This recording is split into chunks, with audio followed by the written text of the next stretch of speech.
In this lecture, you're going to learn about variables and data types. Remove everything in between opening and closing tags. Unlike many other object-oriented programming languages, PHP doesn't require you to declare a data type to define a variable. A variable can be defined by its assigning value. To declare a variable, type a $sign followed by your desired name.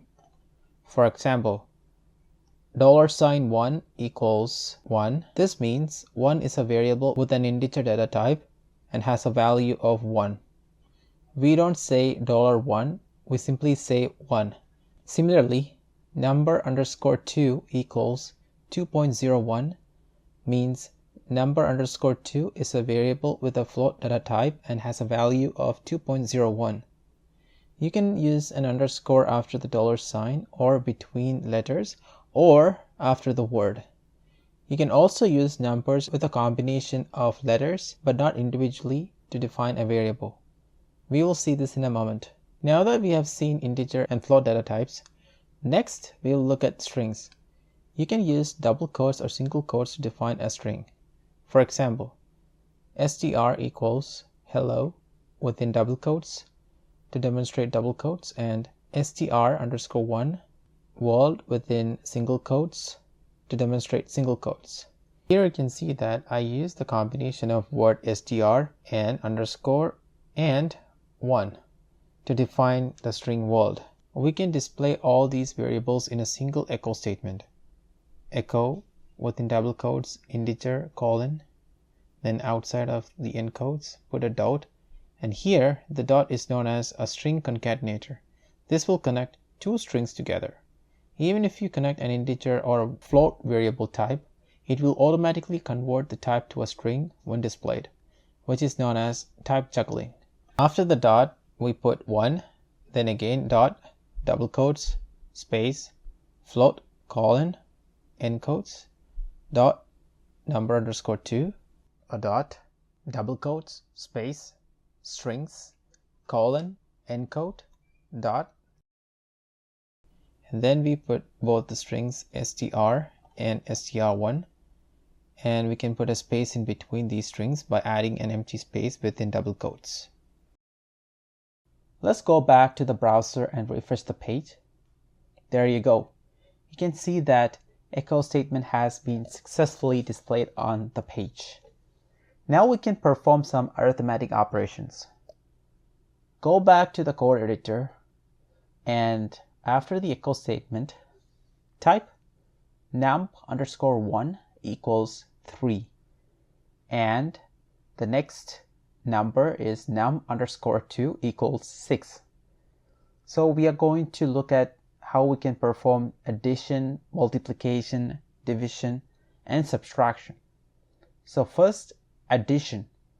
Declare a variable add equals num_1 plus num_2. This will add these two numbers. The next is multiplication.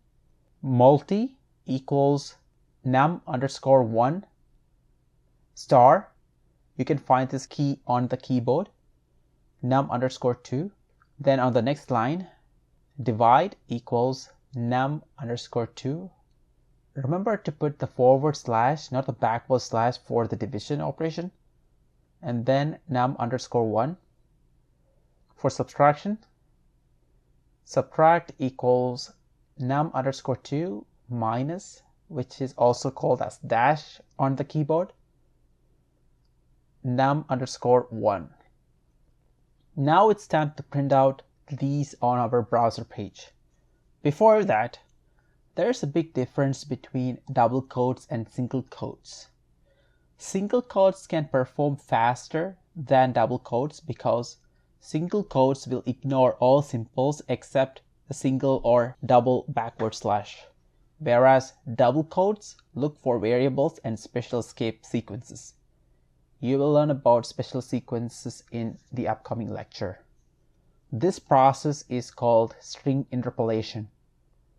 We can add one echo statement with single quotes for all the outputs of the arithmetic operations. So echo, single quote, add, multi, divide, subtract, encode.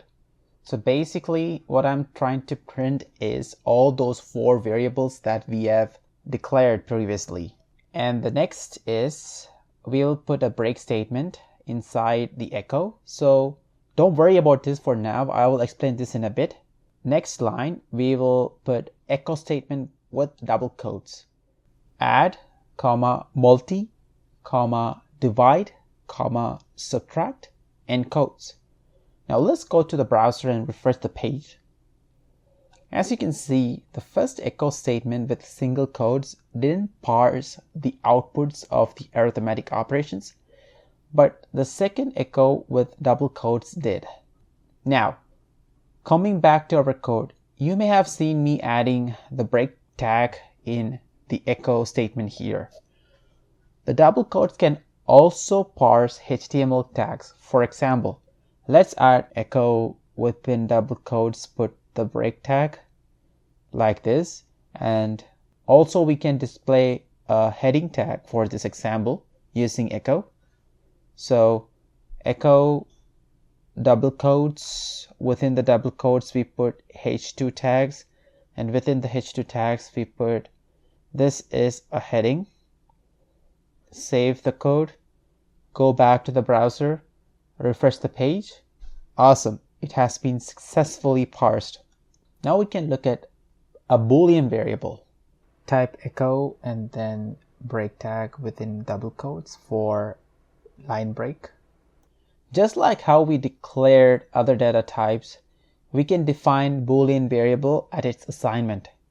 For example, $bool equals true. Let's print out what Boolean variable returns. Echo bool. Now go back to the browser and refresh the page. You can see that it's outputting 1 instead of true. If you change the Boolean value to false, going back to the code, and guess what is going to happen? Contrary to your intuition, it doesn't output 0, but it printed nothing. This behavior is due to the way how PHP handles typecasting when outputting values. Boolean values are converted to strings when we echo their value. We will discuss more about this in the section where I teach you about conditional statements. In the next lesson, you will learn about special sequences. Until then, see you.